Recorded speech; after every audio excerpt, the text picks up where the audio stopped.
1 ಕಪ್ಪು ಅಥವಾ 2 ಕಪ್ಪು ರವೆ ಇದೆ ಅಂತ ಹೇಳಿದ್ರೆ ಈ ರೀತಿಯಾಗಿರೋವಂಥ ತಿಂಡಿ ಮಾಡಿ ಕ್ಷಣಾರ್ಧದಲ್ಲೇ ಖಾಲಿ ಆಗಿಬಿಡುತ್ತೆ ಮತ್ತು ಎಲ್ರಿಗೂ ಕೂಡ ಖುಷಿ ಆಗತ್ತೆ. ನೀವು ತಿಂಡಿಯಾಗಿ ಬೇಕಾದರೂ ಮಾಡ್ಬೋದು ಅಥವಾ ಇದನ್ನು ಟೀ ಟೈಮ್ ಸ್ನ್ಯಾಕ್ಸ್ ಆಗಿ ಬೇಕಾದರೂ ಮಾಡ್ಬೋದು. ತುಂಬ ಅಂದರೆ ತುಂಬ ಚೆನ್ನಾಗಿರುತ್ತೆ. ಸೈಡ್ ಡಿಶ್ ಆಗಿಯೂ ಕೂಡ ಮಾಡ್ಬೋದು. ರುಚಿಯಾಗಿ ಈಸಿಯಾಗಿ ವಿತಿನ್ 10 ಮಿನಿಟ್ ಒಳಗಡೆ ಮಾಡ್ಬೋದು. ಬನ್ನಿ ಇದನ್ನು ಹೇಗೆ ಮಾಡೋದು ನೋಡ್ಕೊಂಡು ಬರೋಣ. ನಾನಿಲ್ಲಿ ಮೆಷರ್ಮೆಂಟ್ಗೆ ಒಂದು ಕಪ್ಪನ್ನು ತೊಗೊಂಡಿದ್ದೀನಿ. ನಾನಿಲ್ಲಿ 2 ಕಪ್ಪಷ್ಟು ನಾನು ನೀರನ್ನು ಹಾಕೋತಾ ಇದ್ದೀನಿ. 1 ಕಪ್ಪು ರವೆಗೆ 2 ಕಪ್ಪಷ್ಟು ನಾವು ನೀರು ಹಾಕ್ಕೊಳ್ಬೇಕಾಗತ್ತೆ. ಅಷ್ಟಕ್ಕೆ ಎಷ್ಟು ಹಿಡಿಯುತ್ತೆ ರುಚಿಗೆ ಬೇಕಾದಷ್ಟು ಉಪ್ಪು ಮತ್ತು 1 ಸ್ಪೂನಷ್ಟು ತುಪ್ಪ ಹಾಕೋತಾ ಇದ್ದೀನಿ.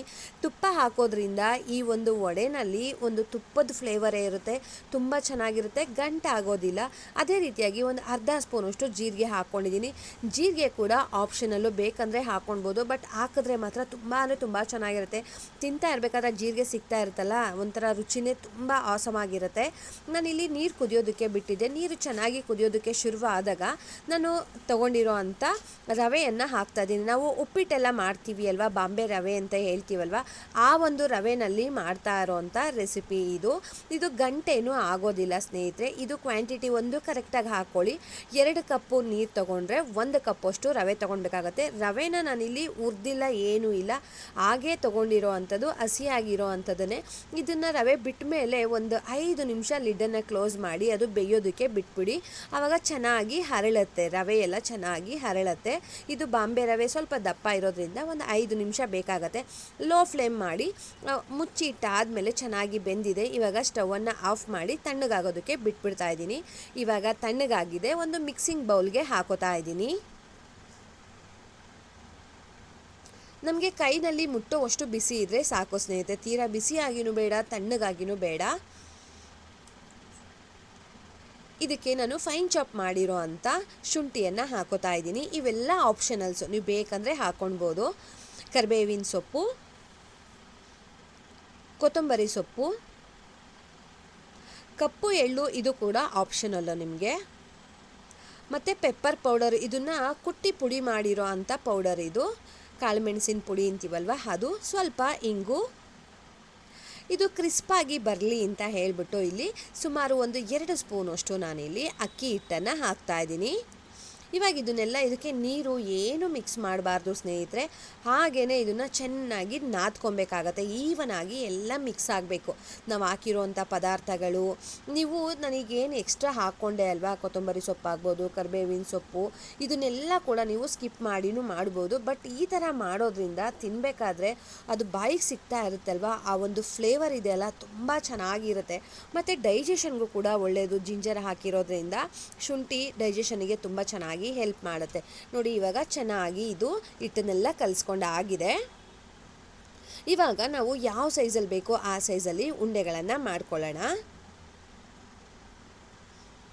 ನೋಡಿ, ಇಲ್ಲಿ ಉಂಡೆಗಳನ್ನು ಒಂದೊಂದಾಗಿನೇ ಮಾಡಿಕೊಂಡು ನೀಟಾಗಿ ಮಧ್ಯ ಒಂದು ಹೋಲ್ ಮಾಡಿದ್ರೆ ಸಾಕು. ಇದು ವಡೆ ಶೇಪಲ್ಲಿ ಬಂದರೆ ಸಾಕು ಸ್ನೇಹಿತರೆ. ನೋಡಿ, ಜಸ್ಟ್ ಅದನ್ನು ರೌಂಡ್ ಮಾಡಿ ಪ್ರೆಸ್ ಮಾಡಿ ಮಧ್ಯ ಹೋಲ್ ಮಾಡಿದ್ರೆ ಸಾಕು. ನೋಡಿ, ವಡೆ ಶೇಪಲ್ಲಿ ಬಂದಿದೆ. ಇದೇ ರೀತಿಯಾಗಿ ಎಲ್ಲದನ್ನು ಮಾಡಿ ಎತ್ತಿಟ್ಕೊಳ್ಳೋಣ.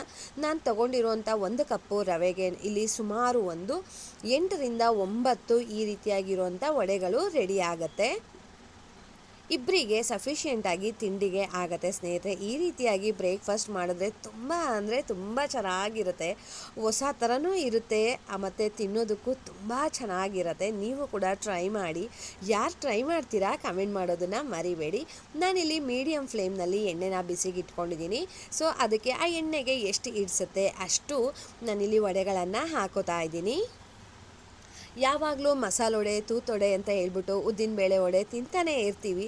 ಬಟ್ ಈ ರೀತಿಯಾಗಿ ರವೆನಲ್ಲಿ ಮಾಡಿ ನೋಡಿ, ಇದು ಟ್ರೆಂಡಿಂಗಲ್ಲಿ ಇರೋವಂಥ ರೆಸಿಪಿ ಅಂತ ಹೇಳಿದ್ರು ಕೂಡ ತಪ್ಪಾಗೋದಿಲ್ಲ.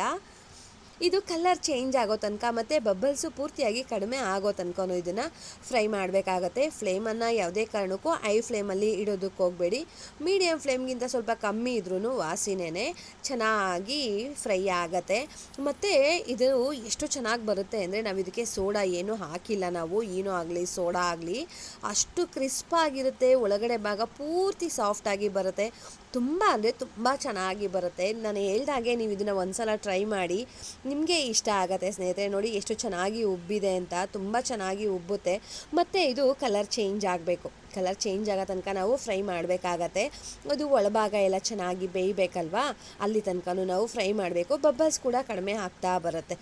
ಈ ಥರ ಹಿಂಗೆ ಮೇಲೆ ಕೆಳಗೆ ಉಲ್ಟಾ ಎಲ್ಲ ಮಾಡಿ ಚೆನ್ನಾಗಿ ಕಲರ್ ಚೇಂಜ್ ಆಗೋ ತನಕ ನಾವು ಇದನ್ನು ಫ್ರೈ ಮಾಡ್ಕೊಬೇಕಾಗತ್ತೆ. ಸೊ ಇದೇ ರೀತಿಯಾಗಿ ಪ್ರತಿಯೊಂದನ್ನು ಕೂಡ ಫ್ರೈ ಮಾಡಿ ತೆಗೆದ್ರೆ ರುಚಿಯಾಗಿರೋ ಅಂಥ, ಟೇಸ್ಟಿಯಾಗಿರೋ ಅಂಥ, ಕ್ರಿಸ್ಪ್ ಆ್ಯಂಡ್ ಸಾಫ್ಟಾಗಿರೋ ಅಂಥ ರಾ ರವೆ ವಡೆ ರೆಡಿ ಆಯಿತು. ನೀವೇ ನೋಡ್ತಾ ಇದ್ದೀರಾ.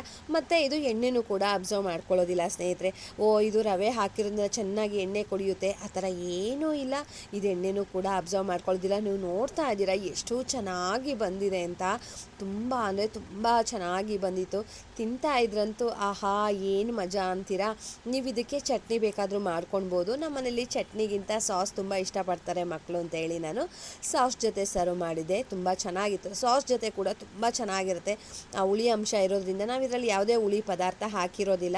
ಸೊ ಅದಕ್ಕೂ ಕಾಂಬಿನೇಷನ್ ತುಂಬ ಚೆನ್ನಾಗಿರುತ್ತೆ. ಮತ್ತು ಕಾಯಿ ಚಟ್ನಿನೂ ಅಷ್ಟೇ ಸಖತ್ತಾಗಿ ಸೂಟ್ ಆಗುತ್ತೆ ಇದಕ್ಕೆ. ನೀವು ಕಾಯಿ ಚಟ್ನಿ ಬೇಕಾದರೂ ಮಾಡ್ಬೋದು.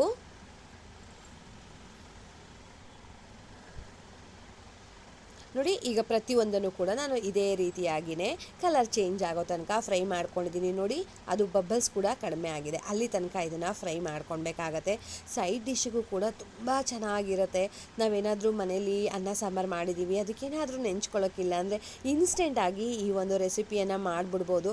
ನೆನೆಸಬೇಕು, ರುಬ್ಬಬೇಕು ಆ ಥರ ಏನೂ ಇಲ್ಲ ಸ್ನೇಹಿತರೆ. ನಾನು ಹೇಳ್ದಾಗೆ ಇನ್ಸ್ಟೆಂಟಾಗಿ ಮಾಡೋ ಅಂಥ breakfast recipe, side dish recipe ಅಥವಾ ಸ್ನ್ಯಾಕ್ಸ್ ರೆಸಿಪಿ. ನಾನು ಹೇಳ್ದಾಗೆ ಇದನ್ನು ಟೊಮೆಟೊ ಸಾಸ್ ಜೊತೆ ನಾನು ಸರ್ವ್ ಮಾಡಿದ್ದೆ, ಸಕ್ಕತ್ತಾಗಿತ್ತು. ನೀವು ಕೂಡ ಇದೇ ರೀತಿಯಾಗಿಯೇ ಈ ಒಂದು ರೆಸಿಪಿಯನ್ನು ಟ್ರೈ ಮಾಡಿ. ಕ್ವಾಂಟಿಟಿ ಒಂದು ಕರೆಕ್ಟಾಗಿ ಇಟ್ಕೊಂಬಿಡಿ ಸಾಕು, ನೀರು ಮತ್ತು ರವೆದು. ಇನ್ನೆಲ್ಲ ಪಕ್ಕ ಸೂಪರಾಗಿ ಬರುತ್ತೆ, ಎಲ್ಲೂ ಕೂಡ ಹಾಳಾಗೋ ಚಾನ್ಸೇ ಬರೋದಿಲ್ಲ. ಸಕ್ಕತ್ತಾಗಿ ಬರುತ್ತೆ. ಇವನ್ ಬಿಗಿನರ್ಸ್ ಇದ್ದರೂ ಕೂಡ ಅವರಿಗೂ ಕೂಡ ತುಂಬ ಚೆನ್ನಾಗಿ ಬರುತ್ತೆ. ನಿಮ್ಮೆಲ್ಲರಿಗೂ ಕೂಡ ಈ ಒಂದು ರೆಸಿಪಿ ಇಷ್ಟ ಆಗಿದೆ ಅಂತ ಅಂದ್ಕೊಳ್ತಾ ಇದ್ದೀನಿ. ನೀವೇ ನೋಡ್ತಾ ಇದ್ದೀರಾ ನೋಡಿ, ಕ್ರಿಸ್ಪಾಗಿದೆ ಮತ್ತು ಸಾಫ್ಟಾಗಿ ಕೂಡ ಇದೆ. ನೋಡಿ ತಿಂತಾ ಇದ್ದರೆ 1-2 ಕಂತೂ ಸಾಕಾಗೋದಿಲ್ಲ ಸ್ನೇಹಿತರೆ, ಅಷ್ಟು ಚೆನ್ನಾಗಿತ್ತು. ತುಂಬ ಅಂದರೆ ತುಂಬ ಚೆನ್ನಾಗಿತ್ತು. ಮಿಸ್ ಮಾಡದೆ ಈ ಒಂದು ರೆಸಿಪಿಯನ್ನು ಸೇವ್ ಮಾಡ್ಕೊಳ್ಳಿ, ಟ್ರೈ ಮಾಡಿ. ಹೋಗಿ ಬರಲಾ? ಬಾಯ್ ಸ್ನೇಹಿತರೆ, ನಮಸ್ತೆ.